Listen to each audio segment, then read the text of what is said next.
Verso 5. Vosotros también, poniendo toda diligencia por esto mismo, añadid a vuestra fe virtud, y a la virtud conocimiento, al conocimiento dominio propio, al dominio propio paciencia, a la paciencia piedad, a la piedad afecto fraternal, y al afecto fraternal amor. Verso 8. Porque si estas cosas están en vosotros y abundan, no os dejarán estar ociosos ni sin fruto en cuanto al conocimiento de nuestro Señor Jesucristo. El llamado a la iglesia es un llamado a la madurez. A la madurez.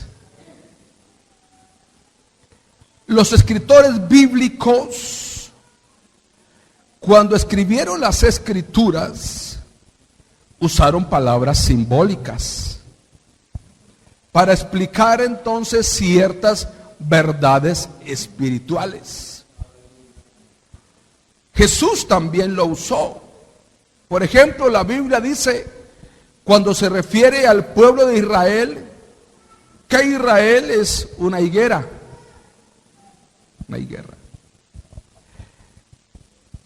La Biblia hace referencia a Jesús como el buen pastor. Hace referencia a Jesús como la puerta. Y aún también Jesús hace referencia de nosotros, de usted, iglesia, como la luz del mundo, como la sal de la tierra. De Jesús se dijo que Él es el buen pastor, que Él es el pan vivo que descendió del cielo, etcétera, etcétera. Es decir, que hay muchos simbolismos, parábolas, con respecto cuando se hace referencia de algo o de alguien. El apóstol Pablo también en sus escritos también usa esas mismas expresiones. Y él habla de la leche. Pero la leche es para hacerse referencia a cosas muy blandas, suaves, delicadas. Y también hace referencia cuando habla de sólido, es decir, un alimento fuerte, frijoles, lentejas, así más o menos. Cuando habla de la vianda es lo mismo, lo sólido y la vianda hacen referencia a lo mismo. Entonces, la iglesia del Señor, bueno, antes de estoy en el preámbulo, pero antes de que entremos de lleno al tema, quisiera comenzar con una pregunta. Si usted dice, sí, yo tuve ese pensamiento, puede decir amén. Y amén significa así es o así sea. Pero, ¿cuántos de los que están aquí, cuando éramos niños, queríamos ser adultos? ¿Se acuerdan? Las niñas se colocaban los zapatos de la mamá, los tacones de la mamá y todo eso. Cogían la escoba, cogían el trapeador. Vaya a ver ahora. Vaya a ver ahora ya los adolescentes. ¿Sí? Querían ser adultos. Tuvimos eso en la mente, adultos. Ahora le digo a los adultos, ¿a cuántos les gustaría haberse quedado como niños? ¿Sí? Claro, menos compromiso, menos obligaciones. Eso lo dijeron ustedes. Yo no lo estoy diciendo.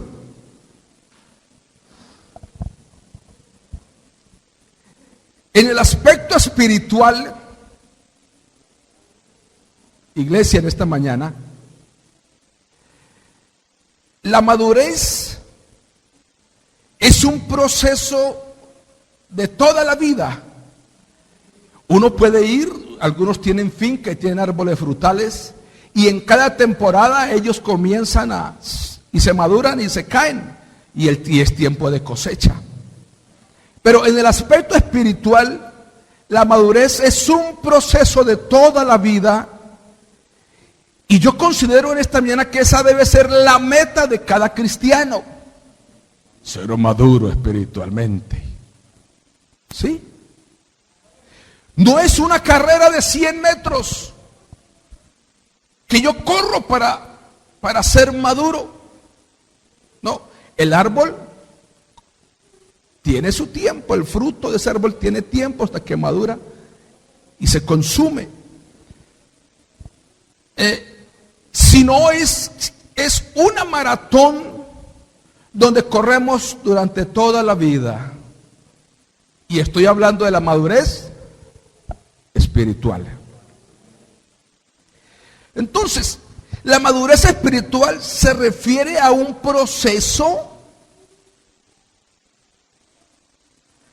en el Espíritu Santo, cuando Él transforma la mente de un creyente para así aumentar esa obra especial en nuestra vida. Por eso entonces es que el apóstol San Pablo a los Romanos, el capítulo 12 y el verso 2, tiene que decir: no os conforméis a este siglo. No olviden el tema central. No os conforméis a este siglo, sino transformaos por medio de la renovación de vuestro entendimiento. ¿Cuál es la razón de ello? Para que comprobéis cuál sea la buena voluntad de Dios, agradable y perfecta. Aleluya. Gloria al Señor. Entonces, cuando llegamos a ser cristianos, todo lo que necesitamos para la madurez espiritual está en la palabra de Dios. Por eso en segunda carta del apóstol Pedro, el capítulo 1 y el verso 3, mire lo que está diciendo aquí el apóstol: como todas las cosas que pertenecen a la vida y a la piedad nos han sido dadas por su divino poder, mediante el conocimiento de aquel que nos llamó por su gloria y excelencia. Entonces, solo Dios es nuestro recurso, y todo el conocimiento viene por gracia a través de Él. Aleluya. Y usted y yo como cristianos somos responsables de escoger esa madurez y ese conocimiento que debemos obtener, porque tenemos el Espíritu Santo de Dios. Y vuelvo y leo entonces el verso de introducción, segunda de Pedro 1:5. Mire lo que está diciendo el apóstol Pedro: vosotros, es decir, la iglesia, poniendo toda diligencia por esto mismo, añadid a vuestra fe virtud. Ahí está la esencia de la madurez espiritual, de la madurez cristiana. Poniendo toda diligencia por esto mismo, añadid a vuestra fe virtud, a la virtud conocimiento, al conocimiento el dominio propio, al dominio propio paciencia, a la paciencia piedad, a la piedad afecto fraternal. Mire aquí está, Y al afecto fraternal, amor. Ahí están los componentes para que una persona, para que un hijo de Dios, una hija de Dios crezca, madure en su vida cristiana. Dice, porque si estas cosas están entre vosotros y abundan, todo esto, no dejarán estar ociosos ni sin fruto en cuanto al conocimiento de nuestro Señor Jesucristo. Voy a hacer una pregunta en esta mañana. Y usted con el corazón, yo soy el hombre de las preguntas. Y usted con el corazón va a decir amén, si es así. Si es así, va a decir amén. Si no, tranquilamente no pasa nada si no dice amén. ¿Cuántos cristianos maduros hay aquí en esta mañana? Eso quiere decir que lo que yo predique de aquí en adelante va a ser para usted.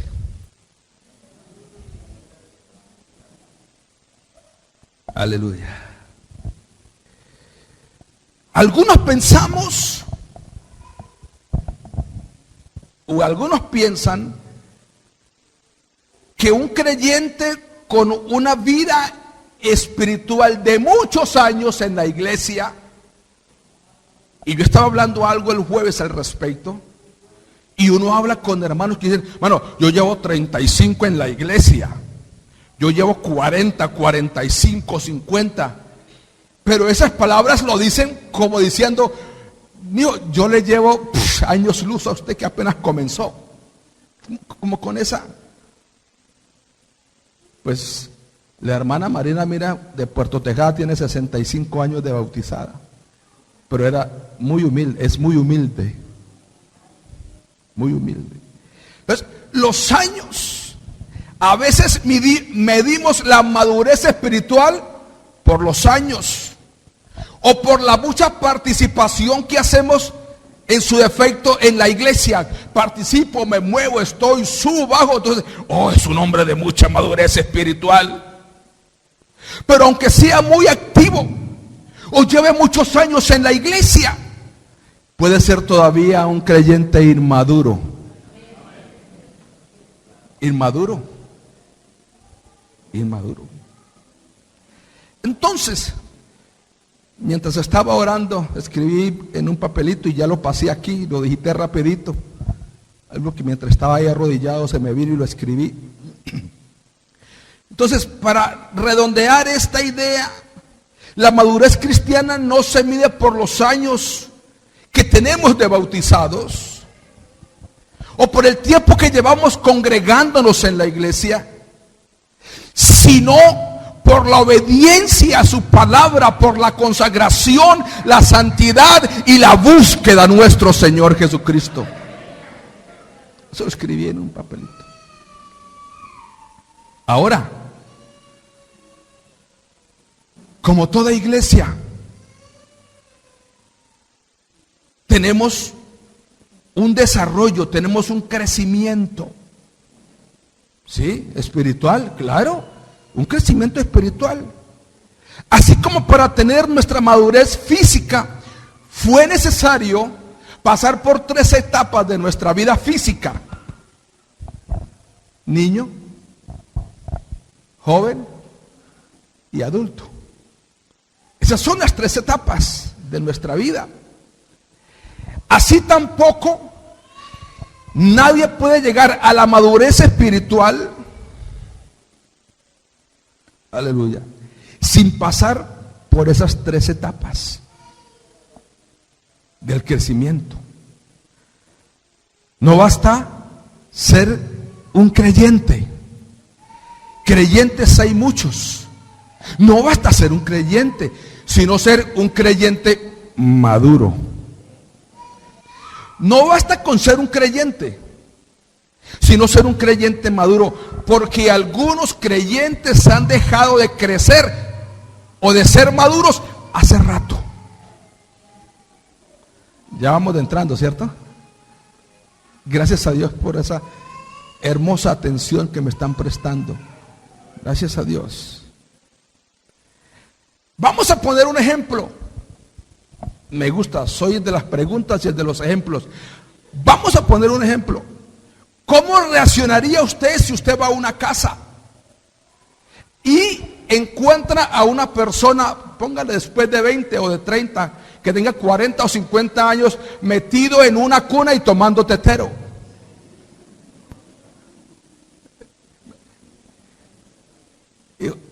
Me gusta esa sonrisa. Me gusta esa sonrisa. Me gusta. Si ahora quiero que se hubieran reído más, de verdad, no, de verdad. Y cuando yo estaba analizando el tema, yo dije, oye, qué comparación, ¿no? Pero bueno.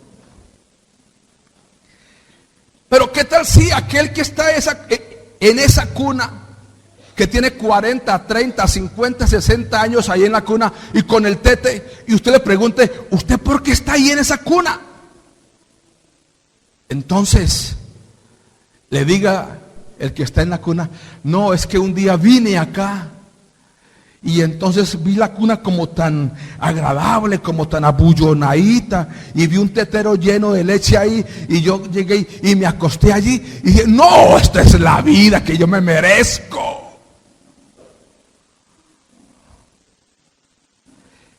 ¿Qué quiere decir eso? Entonces, hermanos, quiere decir que hay bebés gigantes.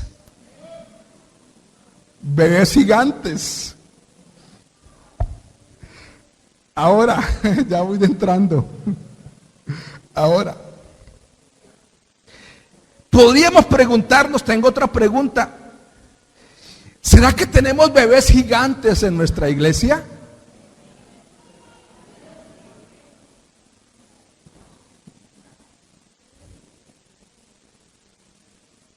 ¿O en nuestros templos?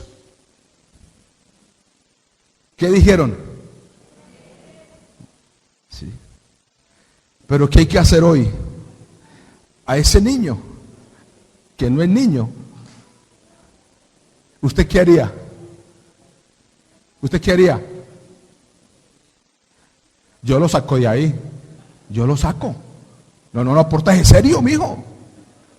¿Cómo así? Usted ya está como dicen nuestras madres, usted es un viejorro. No saque de ahí, dando mal ejemplo. ¿Sí o no? ¿Sí o no? ¿Sí o no? Están diciendo amén. Bueno, eso me gusta. Eso me gusta. Y como yo dije ahora, que habían 3 etapas en la madurez de un ser humano: niño, adolescente y adulto. También tenemos 3 etapas de la madurez espiritual en el creyente: la etapa de la niñez espiritual, la etapa de la adolescencia espiritual y la etapa de la madurez espiritual. ¿Con cuál arrancamos? Con la niñez espiritual. Es la primera etapa en la vida de un cristiano. Es donde el creyente comienza con la niñez espiritual. Por eso Juan, en su primera carta, en el capítulo 2 y el verso 12, este hombre de Dios está diciendo: os escribo a vosotros, hijitos, porque vuestros pecados han sido perdonados por su nombre. Es decir, que la niñez espiritual comienza desde el momento en que usted y yo fuimos a las aguas bautismales. El pastor nos sumergió en las aguas y nos bautizó en el nombre de Jesús para el perdón de los pecados. Nos sumergió y salimos para una nueva vida. Allí comenzamos a dar los primeros pasos en la vida cristiana. Ahí. Porque él entendió que el Señor Jesús, porque yo entendí, porque usted entendió que el Señor Jesús murió por mí en la cruz del Calvario para darme salvación, para darme la vida eterna. Que yo estaba muerto en delitos y en pecados, haciendo la voluntad de la carne y de los pensamientos, y que era hijo del diablo haciendo lo malo, pero que viniendo a Cristo, Él perdonó mis pecados, me hizo nueva criatura. Y cuando salí yo del bautismo, comencé a nacer para Dios. Es un niño, es un recién nacido. Esa es la primera etapa del creyente. ¿Sí ve? La primera, esa es la primera. Aleluya. Alguien diría, pero hermano, ¿cómo reconocemos a los niños espirituales? ¿Cómo lo reconocemos a los niños espirituales? Es decir, a los que están recién bautizados. ¿Cómo lo reconocemos? Según el apóstol Pablo, este niño es aquel que está en los comienzos de la vida cristiana. Gloria a Dios. Dando sus primeros pasos. Imagínense en el niño, dando sus primeros pasos. Pero todavía, ¿sí o no? Él no sale corriendo. Balbucea. No habla bien.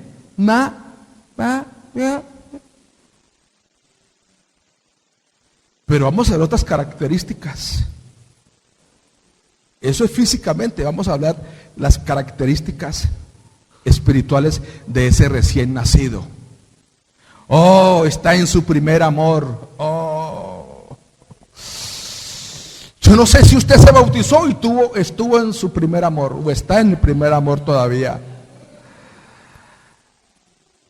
Los recién nacidos espiritualmente son muy amorosos porque están en su primer amor, son entusiastas.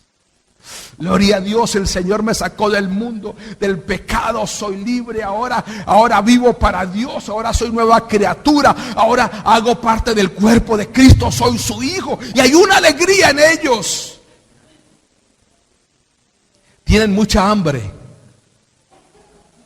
Tienen mucha hambre. No sé si cuando yo recién me bauticé, yo no me perdía un culto. Tenía 15 años y unos días. Queríamos siempre escuchar la voz de nuestro amado por boca de un predicador. Quería acercarme a él para cantarle, para adorarlo, para agradecerle lo que había hecho por mí. Oh, había hambre de Dios. Queríamos que Dios siempre estuviera en nuestra mente, en nuestro corazón, en nuestra boca. ¿A usted le pasó eso? Pero, como lo dije ahora, también eran inmaduros, éramos inmaduros. No había una madurez, estamos naciendo. Sí.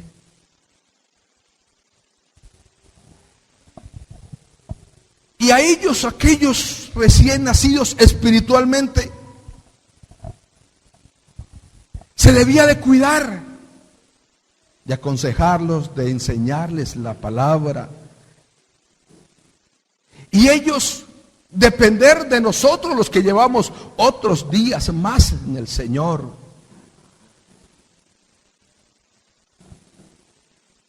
Él confiaba en todos los que se le acercaban. Sí, claro, soy un recién nacido.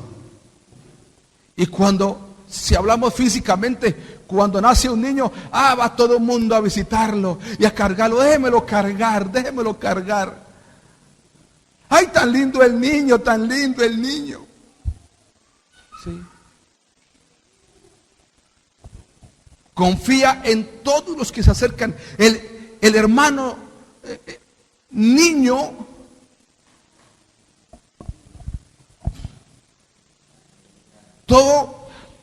otro hermano que se le acerque y le diga algo, amén, gloria a Dios, gracias por el consejo, gracias, gracias. Es un niño. Se encuentra en la etapa de la imitación. Está recién convertido, recién bautizado, lleva unas semanas, lleva unos meses. Y entonces dice, oh, uy, qué bueno, me gustaría ser como ese hermano, como esa hermana, que mire lo que hace, mire lo que dice, mire cómo vive su vida cristiana. Me gustaría ser como él.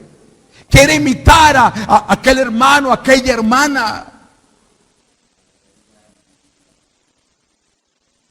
Tiene favoritismos también el niño. Se acerca donde, no sé, por inercia, aún hasta los niños físicos. Los niños físicos, hay veces que va otro a cargarlo y llora, ya llora. Y dice, pero no me conoce porque ya está llorando. Pero viene otro y el niño se ríe. El recién bautizado, entonces, que es un niño, tiene favoritismos. Y se une a un hermano, a una hermana, y está con él, va y viene con él, con ella. Y dice, oh, mi iglesia es la mejor, donde yo voy es la mejor iglesia. ¿Sí? Favoritismos. Pero también esos niños son muy sensibles. Son muy sensibles esos niños recién. Claro, usted no puede al niño, hay que tratarlo como a un niño. Se les puede dañar fácilmente. A ese niño se le puede dañar fácilmente. Al hermano, a la hermana recién bautizado, se le puede dañar fácilmente. De pronto algunas palabras contra él o contra ella. Y como él no tiene una madurez, porque él es un niño y el niño es inmaduro, que son sensibles. Son aquellos que hay que seguirles dando la leche espiritual. Es decir, predicarles la palabra del amor, de la reconciliación, del perdón. No se le puede predicar un sermón duro, de exhortación. No. Porque le cae pesado. Le cae pesado. Es como darle frijoles a un niño de 2, 3 meses. Sería, mejor dicho, ¿usted qué está haciendo con el niño? No, eso no se le puede dar. El apóstol Pablo miró que en la iglesia, en Corinto, no la de acá, la de Corinto, la de por Miranda, no. Esta iglesia estaba adornada con todos los dones del Espíritu. Y wow, con todos los dones. Mire que en primera carta a los Corintios, capítulo 1 y el verso 5, mire lo que dice el apóstol, hablando acerca de la iglesia de los hermanos ahí en la ciudad de Corinto. Porque en todas las cosas, mire lo que Pablo le dice, el privilegio que tuvo la iglesia en Corinto, porque en todas las cosas fuisteis enriquecidos en él. Oh, Dios mío, qué riqueza. En toda palabra, en toda ciencia, tenían los dones del Espíritu Santo, pero era una iglesia niña, era una iglesia inmadura, inmadura. ¿Saben por qué? Por la manera como ellos se comportaban. Por eso, ¿qué tiene que hacer Pablo? Enseñar. Y allí en el capítulo 3 de Primera de los Corintios, vamos a leer mucho Biblia para que entendamos esto. Primera de Corintios capítulo 3, el verso 1 hasta el verso 3. Mire lo que dice el apóstol. Los confronta. ¿A quién? A los hermanos en Corinto, los confronta. ¿Y sabe qué les dice? De manera que yo, hermanos, no puedo hablaros como espirituales,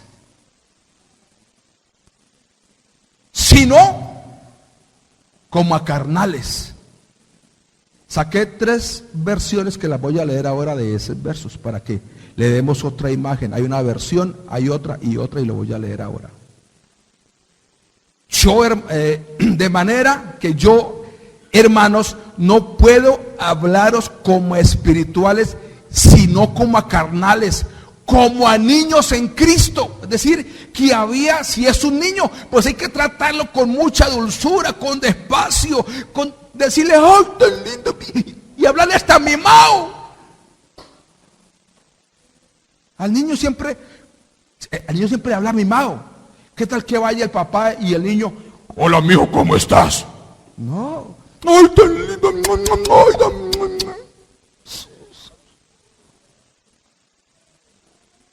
Verso 2.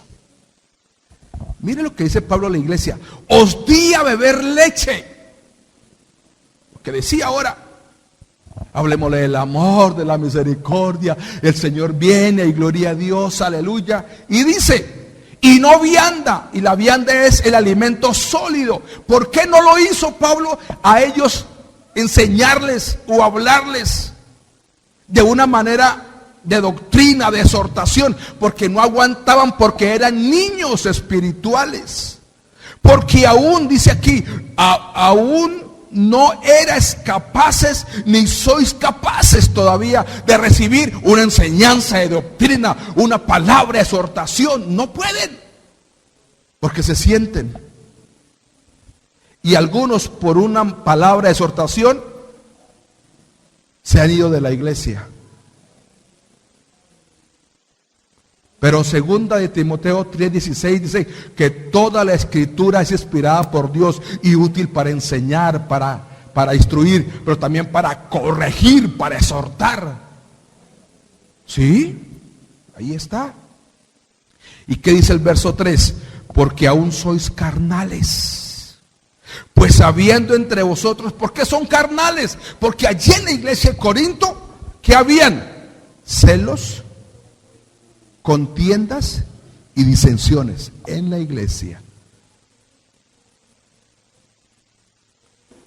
Disensiones. Y la pregunta que dice Pablo, que también le gusta preguntar mucho, dice, ¿no sois carnales y andás como hombres? Se lo dice Pablo a la iglesia en Corinto. La otra versión del mismo texto dice, yo, hermanos, no puedo dirigirme a ustedes como espirituales, sino como a inmaduros. A inmaduros. Ustedes son inmaduros. Apenas son niños en Cristo. Les di leche porque no podían asimilar alimento sólido, ni pueden todavía, pues aún son inmaduros. Y otra versión dice, queridos hermanos, cuando yo estaba con ustedes, no podía hablarles como lo haría con personas espirituales. Tenía que hablarles como si pertenecieran a este mundo o como si fueran niños en Cristo. Tuve que alimentarlos con leche, no con alimentos sólidos, porque no estaban preparados para nada más fuerte. Y todavía no estás listos. Verso 3. Porque todavía estás controlado por la naturaleza pecaminosa. Están celosos unos de otros. Pelean entre sí. Y la pregunta, ¿no prueba eso que están controlados por la naturaleza pecaminosa?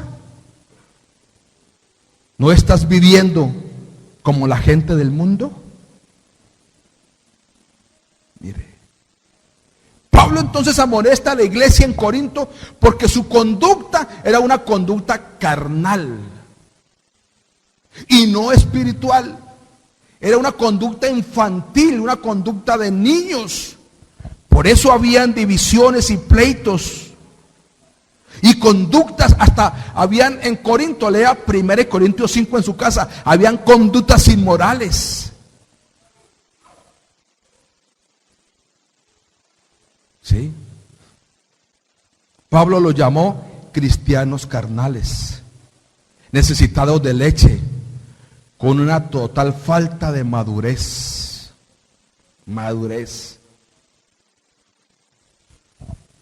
Y la gran misión es sacar a ese niño de la cuna y traerlo para el terreno para que camine, para que corra, no se quede en esa cuna tomando tetero.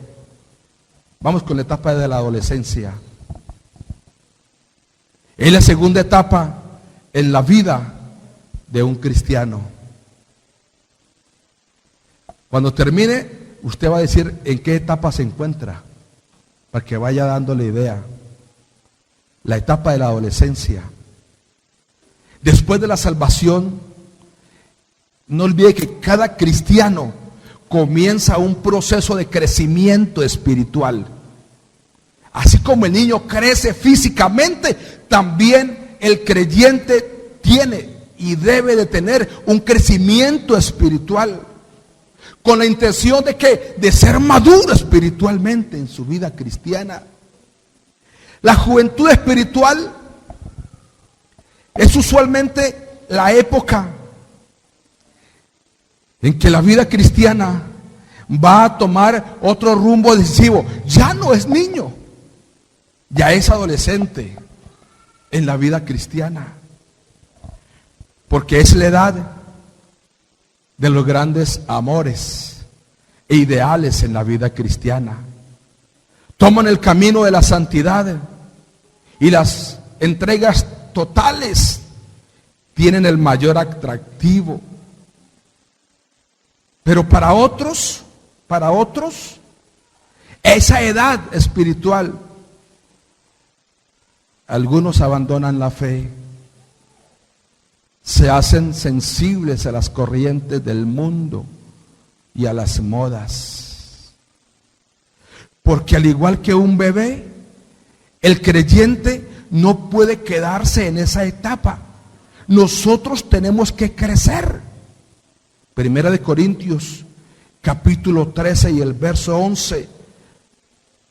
Se tiene que dejar el biberón para comenzar a comer sólido. Y Pablo dice allí, capítulo 13, verso 11 de Primera de Corintios: cuando yo era niño, el niño balbucea, como decía al principio. Él no va a decir mamá. No. Cuando yo era niño, y usted también lo hizo, cuando yo era niño hablaba como niño. Sí. Pensaba como niño. Juzgaba como niño. Claro. Todo como niño, porque éramos niños. Mas cuando fui hombre, dejé lo que era niño. ¿Usted se imagina que nosotros mayores hablásemos como niños? Se nos burlarían, ¿sí o no? Ve, ¿y este qué le pasó? ¿Qué bicho le picó? Hablando como niño, de habla como un varón. Ve, ¿y este? En esa etapa decisiva es el inicio de la maduración del cristiano, de su personalidad cristiana, con la cual abandona el comportamiento pueril, es decir, las características propias de los pequeños, para comenzar a actuar como una persona madura. Es decir, comienza a asumir responsabilidades de la fe y de la gracia.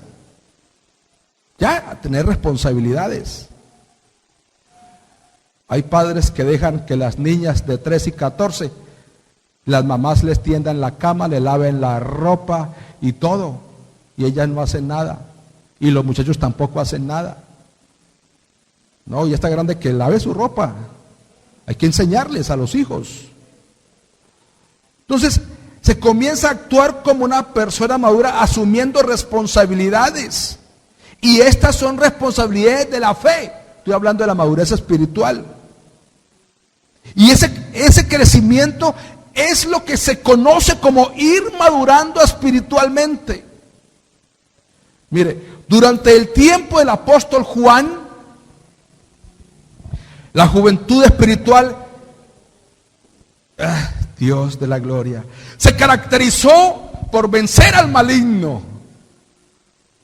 En el tiempo de Juan, y él lo escribe ahí, primera carta de Juan capítulo 2, verso 13 y verso 14. Esa juventud se enfrentó a las batallas más fuertes, tanto físicas como espirituales, pero salieron adelante.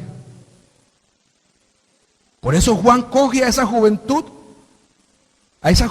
cristiana, no hablo de edad, sino espiritual, y le dice: os escribo a vosotros jóvenes, porque habéis vencido al maligno. Gloria a Dios, gloria a Dios. El verso 14, aparte del verso: os he escrito a vosotros jóvenes, porque sois fuertes. Y la palabra de Dios permanece en vosotros y habéis vencido al maligno. Es decir, que en esa etapa dejé lo que era niño dentro de la adolescencia espiritual y ya me enfrento al enemigo. Ya no digo: ay, hermano, es que por ahí vino el diablo y me estaba atacando, me arrinconó y no sé qué hacer, me da miedo. ¿Cuál miedo? Si tenemos al Señor Jesús de nuestro lado, dice la Biblia que resistid al diablo y huirá de vosotros. Ya no somos niños para temerle al enemigo. No, no señor, no señor. Por eso vuelvo, insisto con el texto: os he escrito a vosotros jóvenes, porque sois fuertes. Es la segunda etapa de esa vida cristiana. Oh, gloria a Dios. Y la palabra permanece en vosotros. Les gusta la palabra. Han vencido al maligno. Es decir, que la madurez también significa ser un creyente fuerte. Mire, no basta con ser un creyente si no ha estado en el campo de batalla. No. Uno habla con creyentes y algunos años en la vida cristiana y la respuesta es: no, hermano, yo le he pasado tan bien en la iglesia. Pues claro que sí, uno la pasa bien, pero que has tenido inconvenientes, has pasado por problemas duros, el enemigo te ha atacado. Pues hermano, hasta ahora no ha estado en ninguna batalla, en ninguna pelea, no ha estado. Y yo digo: wow, ¿eso con qué se come? Yo le dije a alguien: cuando un creyente vive la vida de esa manera, el enemigo lo está arrullando. Y yo, no predicando aquí, dije: ¿quiere tener problemas con el diablo? Conságrese a Dios y verá. Pero si no se consagra a Dios, va a vivir la vida cristiana relajada. Ay, no, hermano, ni una mosca se me posa encima. Pero usted comienza a buscar a Dios, el enemigo le busca el problema con el vecino, con donde trabaja, le busca enemigos por donde quiera. El diablo lo confronta, pero el enemigo se equivoca, porque nosotros tenemos al más grande, aleluya, aquel que lo venció en la cruz del Calvario.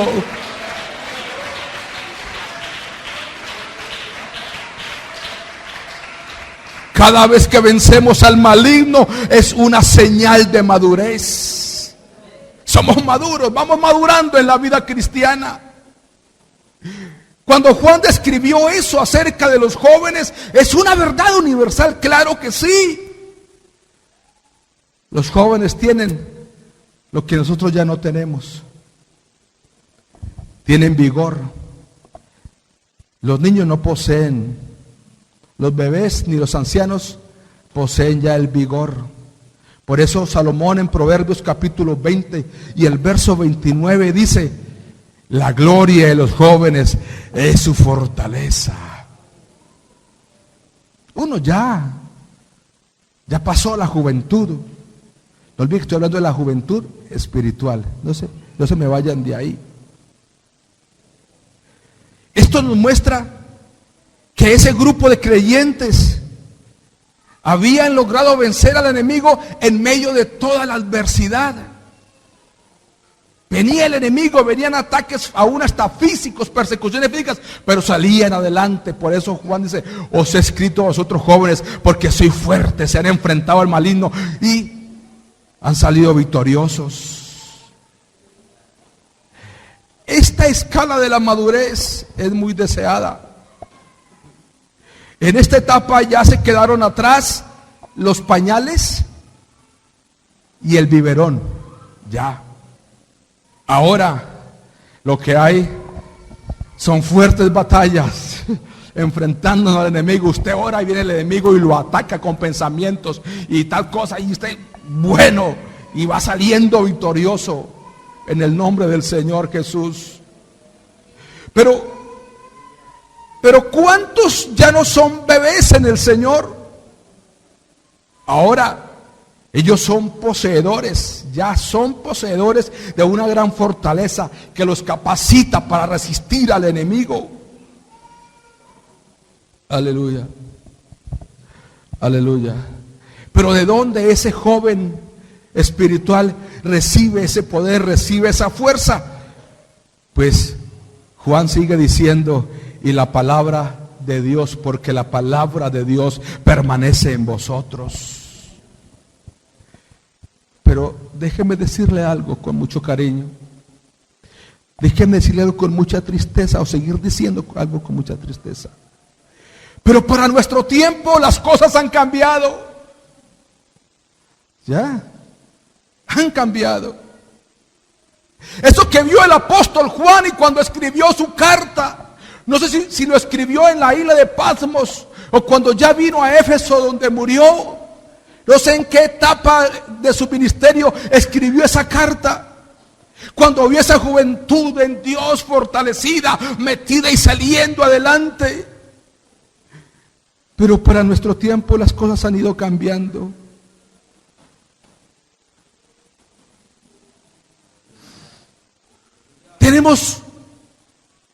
Tenemos otra especie de adolescentes espirituales. Otra etapa juvenil,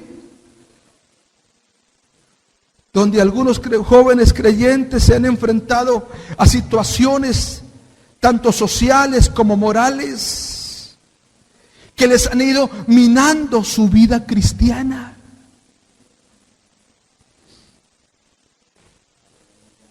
¿En dónde está la fortaleza de esos jóvenes espirituales? ¿En dónde están? Los que están peleando las batallas, ¿en dónde están? ¿Ah? Se enfrentan al enemigo y algunos salen derrotados por el enemigo. Problemas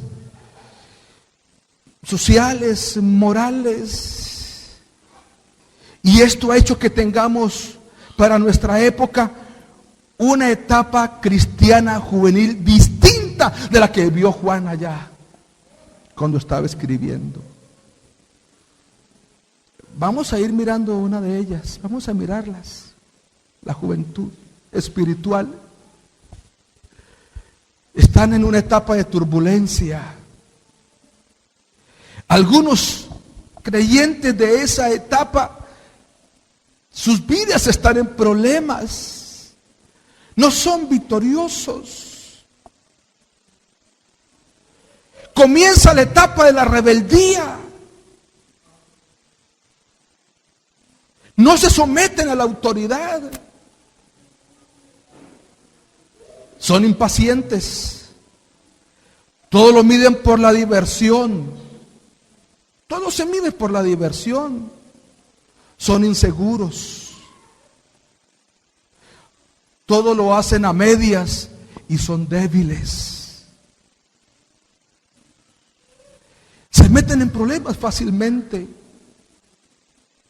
Pero ellos creen que con asistir a la iglesia es suficiente. Ellos lo creen. Pero no es así. No es así. Fui pastor por allá en un resguardo indígena y me dijo un señor que iba al culto, dijo, llevo 35 años viniendo aquí y no se había bautizado, ni se había arrepentido. Entonces, la asistencia a la iglesia no me hace a mí ser un creyente maduro, de ninguna manera. Pero ellos con ir a la iglesia se sienten satisfechos, ya he cumplido. Creen que lo saben todo y que los demás están equivocados. No le ponen mucha atención al mensaje porque no les interesa. Y piensan que no tienen nada que aprender. Estuve en una congregación y lo voy a decir aquí claramente, donde el que subía a predicar acá, y como uno en la plataforma se da cuenta, de aquí para allá y ustedes de allá para acá, pero si subía un joven a predicar, el anciano como de 40 años en la iglesia abría la Biblia y comenzaba a estorbar al joven predicador aquí, y le abría la Biblia y le mostraba ahí al vecino, como mostrarle al vecino,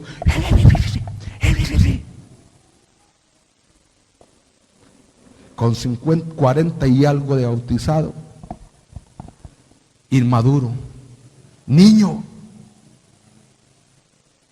no recibía la palabra. Por eso los años no nos vuelven a nosotros maduros en la vida cristiana. Y cada vez que se predicaba como que no le gustaba el mensaje. Subiera un joven, subiera una dorca, subiera el pastor, no, eso no.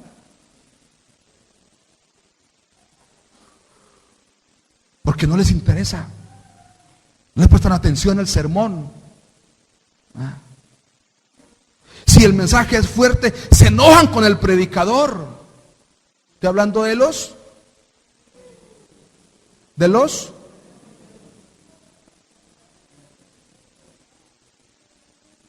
Y yo digo algo, yo estaba meditando en esa parte,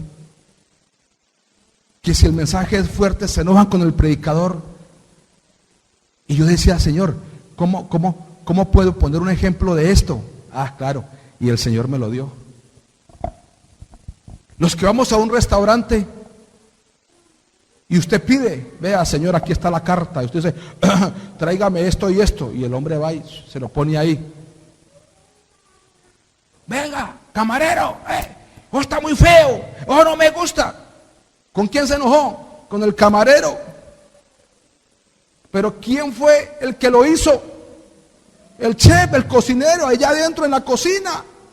Entonces, cuando alguien se enoja, cuando alguien no le pone cuidado a la palabra,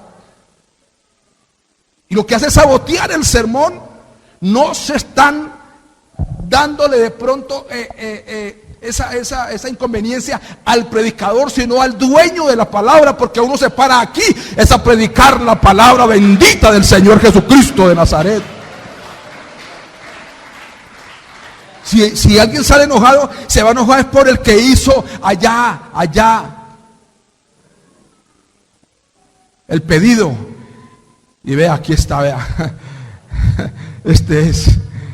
Y cada que nos paramos aquí, no nos predicamos, dijo Pablo, a nosotros mismos, predicamos en la bendita y eterna palabra. Esta palabra es de Él, no nuestra. Son adolescentes espirituales, son jóvenes. Hacen lo que quieren sin importar lo que Dios diga. Ay, yo hago lo que quiero, hermano. A mí nadie me dice nada.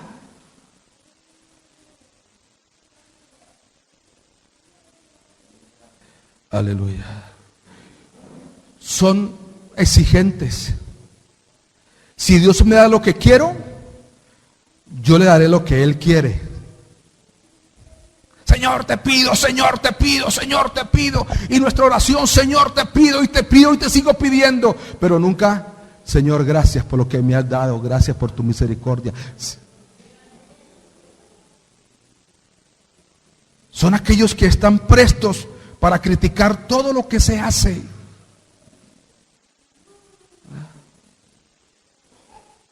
Para ellos nada funciona bien en la iglesia.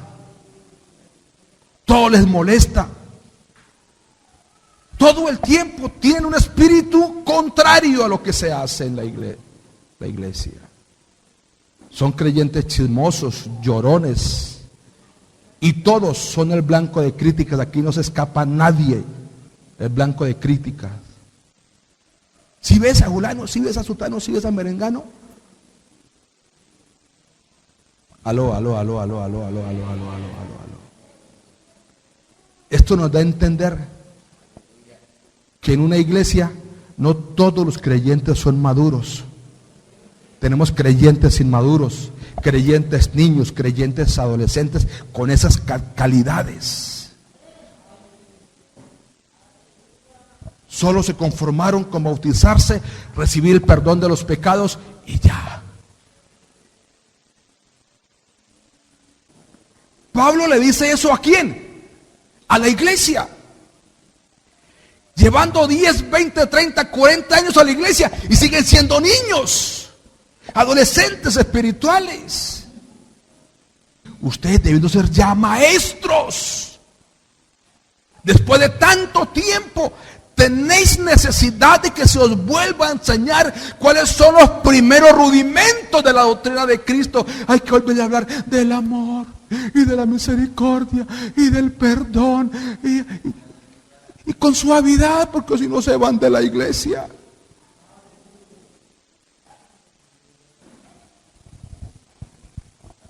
Después de tanto tiempo tenéis necesidad de que se os vuelva a enseñar cuáles son los primeros rudimentos de la doctrina de Dios, y habéis llegado a ser tales que con 40 años de bautizado se sientan, se acuestan allá en la cuna a seguir tomando leche.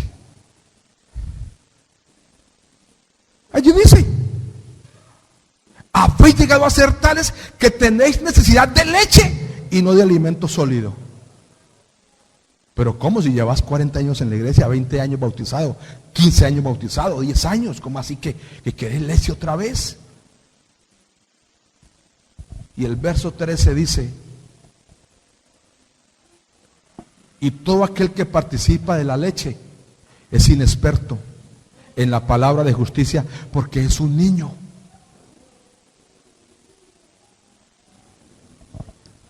El llamado es a dejar de tomar leche y comer sólido. Vamos a la última etapa. ¿Cuál es la última?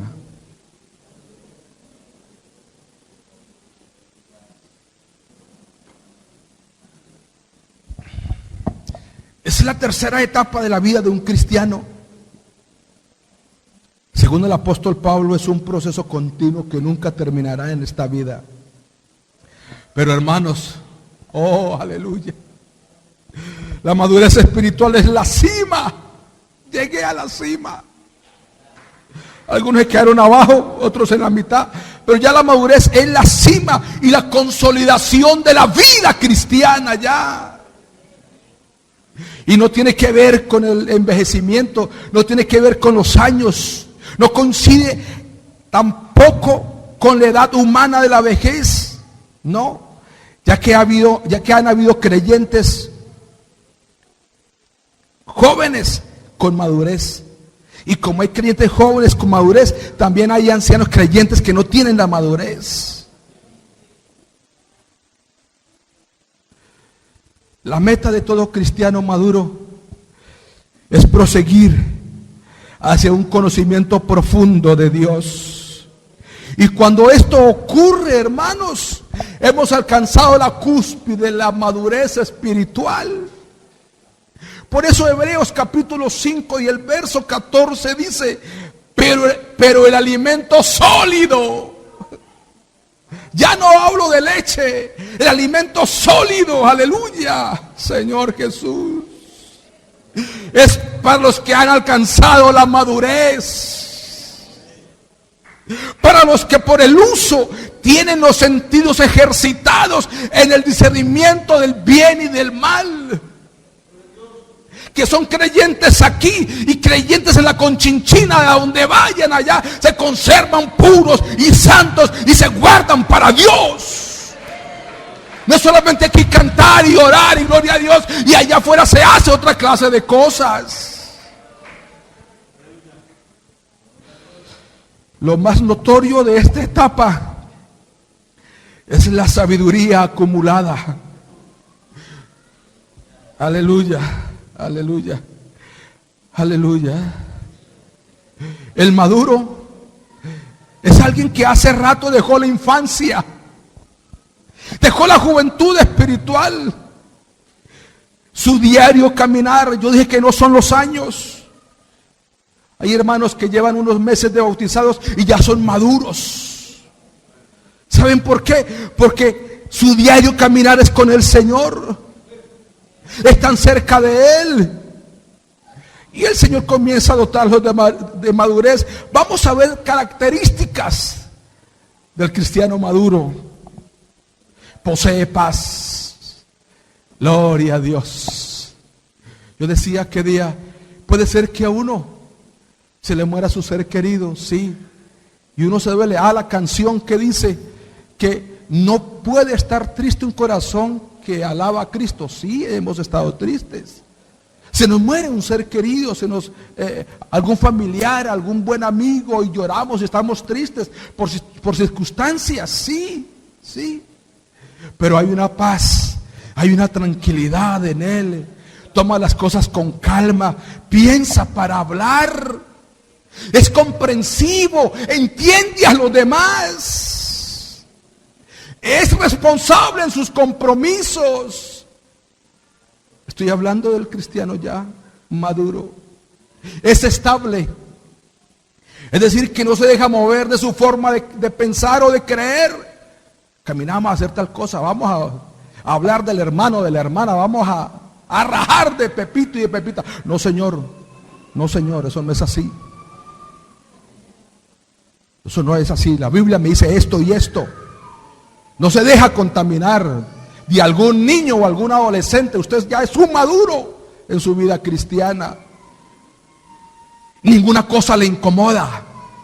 Nada le incomoda. Todo está bien para él. No, está bien. Seguimos orando. Vamos para adelante.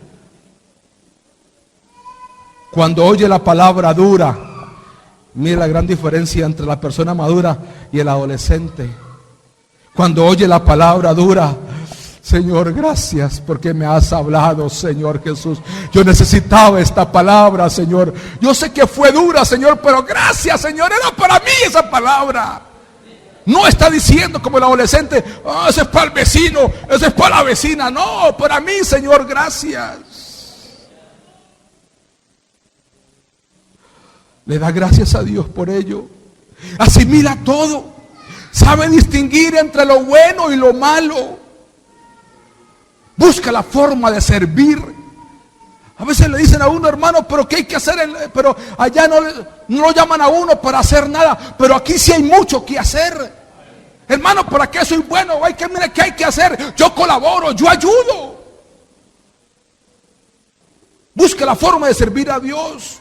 Si usted coge una escoba, coge un trapeador, acomoda silla, eso no es para los ujieres ni para uno, no, es para la honra y gloria del Señor, porque lo hace con ese sentimiento, porque es una persona madura.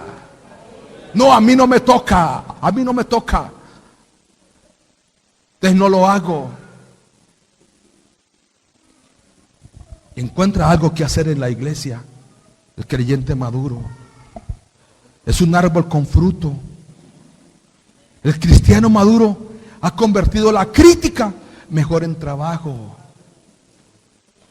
Acepta a todos como son. No, él es de esa manera, ella es de esa manera, yo respeto. Sí, no puede ser como yo. Aún hasta en el mismo matrimonio. No es que ella, mi esposa, no es como yo. No, nunca será como usted. No. Siempre va en busca del otro. Siempre va en busca del otro, el maduro. No espera que lo busquen a él. Hoy voy a ir a visitar hace días que no veo al hermano Julano. Voy a ir a visitarle. Voy a ir a saludarlo. No que, no me han venido a visitar, a saludar. Es todo lo contrario. El creyente maduro considera a los demás como superiores a sí mismo. Eso dice la palabra del Señor. Y el cristiano maduro se entrega sin condición. Porque sabe que todo lo que hace aquí es para Él. No es para los hombres. Otra prueba de que alguien ha dejado la niñez y la juventud espiritual son aquellos que han pasado por pruebas y se han fortalecido. No le echen la culpa a los demás tampoco, ni se justifica. No, Señor, aquellos que han madurado son los que están caminando solos, caminan solos. El creyente maduro camina solo, tiene motor propio. No, el creyente maduro siempre se renueva de modelo en modelo. Aunque llevo 20, 30 años de bautizado, pero yo soy modelo 2023. Nuevecito, no me duele nada, mijo. Solo metió la llave y ya, mijo, prendió. Pero hay otros que llevan un añito de bautizado y aquí los empujar. Santiago tiene que decir en el capítulo 1, del verso 2 al verso 4 y el verso 12. El 2 dice: hermanos míos, tened por sumo gozo cuando os halléis en diversas pruebas. A veces a uno le dice el creyente: ay, hermano, tú por esta prueba, ay, hermano, no sé qué hacer, ay, hermano, qué problema, y yo, porque si soy creyente me pasa esto. Aquí le leo lo que dice Santiago: hermanos míos, tened por sumo gozo, no tristeza, ay, ¿ahora qué hago? No, tened por sumo gozo cuando os halléis en diversas pruebas. Oiga, eso es lo que dice Santiago. Sabiendo que la prueba de vuestra fe produce paciencia. Mas tenga, verso 4, la paciencia su obra completa, para que seáis perfectos y cabales, sin que os falte cosa alguna. Y el verso 12, mire lo que dice: bienaventurado el varón que soporta la tentación, que soporta la prueba, que soporta todo, porque cuando haya resistido la prueba, recibirá la corona de la vida que Dios ha prometido para los que le aman.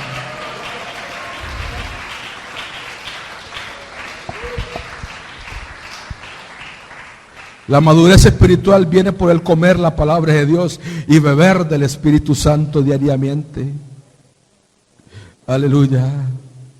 Gloria al Señor Jesús. Otra cosa que debe ser dicha en la madurez del creyente es que su crecimiento ha requerido de mucha alimentación. Podría decir de mucho tiempo. Alguien mira, pero entonces claro, hay que ser maduro con 5, con 10, con 20, 30, 40. No, Señor. Aquí yo no hablo de tiempo. Es necesario darse el tiempo, pero para buscar a Dios. Sí. Uno es maduro fácilmente cuando uno está en contacto con Él, cuando está en la oración con Él, cuando saca tiempo para Él, cuando lee la palabra del Señor. Yo no sé si usted saca espacio para estar con Dios en intimidad o en lo secreto. Aleluya. Y el apóstol termina diciendo, o yo termino diciendo lo que dice Pablo.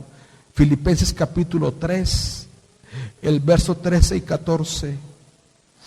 Hermanos, yo mismo no pretendo haberlo alcanzado ya, pero una cosa hago, olvidando ciertamente lo que queda atrás y extendiéndome a lo que está delante, prosigo a la meta, al premio del supremo llamamiento de Dios en Cristo Jesús. Pregunto, no me responda, respóndaselo para usted mismo. ¿En qué etapa de su vida cristiana está usted? ¿En qué etapa? ¿Todavía sigue siendo un niño? Y ya vimos los ítems. ¿Es usted un adolescente espiritual? Ya vimos los ítems. ¿O es un maduro en la vida cristiana? ¿En cuál está?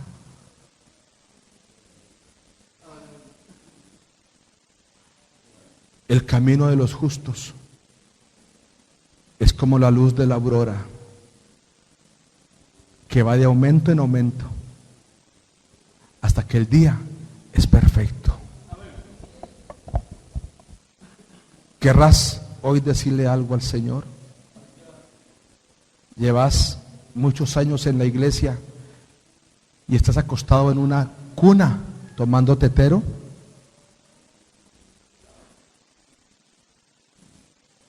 No se le puede decir nada porque me voy para otro lado.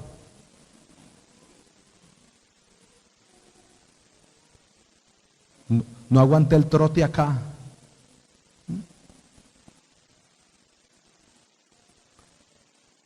Pero lo que acabo de enseñar es la palabra de Dios. ¿Quiere decirle algo? Dígale al dueño de esta. No al sirviente, no al mesero, a él que preparó esta palabra poderosa para nosotros. ¿Por qué no están en pie?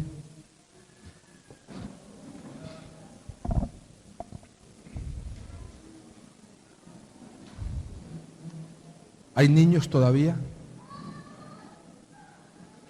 ¿Hay niños espirituales? ¿Hay adolescentes espirituales?